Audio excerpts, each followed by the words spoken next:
एक rope of length L is pulled by force F. What is the tension in the rope at a distance x from the end where the force is applied?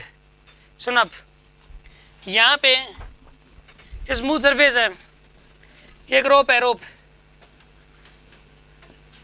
ठीक है। इस रोप की एक and में force लगा दिया F का। Length क्या था ये इसकी, L इसकी लेंथ। तो जहाँ फोर्स लगाया ये बताना आपको, उससे x डिस्टेंस पे, यहाँ फोर्स लगाया उससे x डिस्टेंस पे, यहाँ पे टेंशन बताना स्ट्रिंग में। तो ये वाली लेंथ कितनी हो जाएगी यहाँ पे, यहाँ पे टेंशन बटेगी ना, यहाँ पे हर जगह अलग अलग होगी।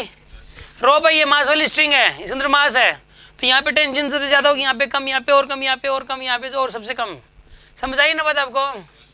और मैंने एग्जांपल नहीं दिया था कि वो सांप तो ऐसे था, वो उसकी मुंडी मुंडी मुंडी समझ आ गई थी आपको? कहाँ की मुंडी समझ आ गई, इसको कहते हैं मुंडी समझ नहीं आई। एक सांप है, उस सांप की मुंडी को पकड़ा आपने और ऐसे खींचना शुरू कर दिया था, तो ऐसे केस में सबसे ज़्यादा टेंशन कहाँ होती है, मुंडी पे। उससे उसके बाद थोड़ा पीछे जो कम हो जाएगी, और पीछे कम हो जाएगी, पूंछ भी सबसे कम होगी नहीं होगी? समझ आ रही है बात आपको? अब मान लो कि यहाँ पे फोर्स लगाओगे इस एंड पे, तो सबसे ज़्यादा टेंशन यहाँ होगी, फिर कम, फिर और कम, फिर और कम, यहाँ पे जीरो। माने कि नहीं माने? अब आप एक काम करो, इसके अंदर जो है ना, इसको करने के लिए दो ब्लॉक्स की तरह मानोगे आप। एक तो इस वाले पोर्शन का एक ब्लॉक मान लोगे, एक इस वाले पोर्शन का एक ब्लॉक मान लोगे आप, ठीक है ना। देखो मानिए आप इसको, ये जैसे ये ग्राउंड हो गया यहाँ पे, और यहाँ पे एक ब्लॉक तो ये हो गया भाई, और एक ब्लॉक हो गया यहाँ पे ये वाला, और एक फोर्स का दिया एफ का यहाँ पे इस तरफ, ठीक है ना। अब एक काम करो, इसका मास एम मान लो, पूरी स्ट्रिंग का, पूरी स्ट्रिंग का मास क्या मान लिया आपने, एम। एल लेंथ का मास क्या आएगा, एम। यूनिट लेंथ का फोर्स क्या आएगा, यूनिट लेंथ का मास क्या आएगा, एम बाई एल। और एक्स लेंथ का क्या आएगा यहाँ पे, M by L into x. इसका मास कितना आएगा यहाँ पे बताइए, M by L into x.